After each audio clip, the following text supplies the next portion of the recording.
वर्ष 31 अक्टूबर को हम सरदार वल्लभ भाई पटेल जी के जन्मदिवस पर राष्ट्रीय एकता दिवस के रूप में मनाते हैं, यानी कि नेशनल यूनिटी डे के रूप में इसे सेलिब्रेट किया जाता है। इस बार का जो 31 अक्टूबर होगा वो बड़ा खास होने वाला है। खास इस रूप में होने वाला है कि इस बार 31 अक्टूबर को पटेल जी की 150वीं जयंती के रूप में इसे मनाया जाएगा, यानी कि 150 वर्ष हो जाएंगे सरदार वल्लभ भाई पटेल के जन्म के।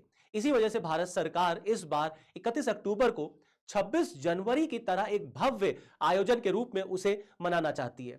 जैसे 26 जनवरी को जबरदस्त झांकियां और परेड निकलती हैं, ऐसे इस बार 31 अक्टूबर को गुजरात में यह सीन हमें देखने को मिलेगा, जहां जबरदस्त परेड और झांकियों के रूप में इसे मनाया जाएगा और भारत की सेना, भारत के सशस्त्र बल अपने शौर्य और अपनी ताकत का प्रदर्शन करेंगे। ना केवल इतना ही, जो महिला बटालियन है वो भी इसमें हिस्सा लेगी।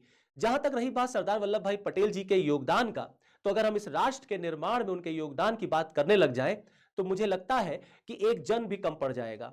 और पटेल साहब उन व्यक्तियों में से थे जिन्होंने इस राष्ट्र के निर्माण में अहम भूमिका निभाई। आजादी के बाद पटेल साहब भारत के न केवल प्रथम उप प्रधानमंत्री थे, बल्कि वो इस देश के प्रथम गृह मंत्री भी थे। और जब ये देश आजाद हुआ तो इस देश के टुकड़े होने से बचाने में अगर किसी व्यक्ति ने सबसे महत्वपूर्ण भूमिका निभाई तो सरदार वल्लभ भाई पटेल थे। इस देश की एकता और अखंडता को उन्होंने बनाए रखा। जब यह देश एकदम टूटने के कगार पर था तो उन्होंने देसी रियासतों का इस देश में विलय किया और इस देश को एक अखंड भारत के रूप में विकसित किया।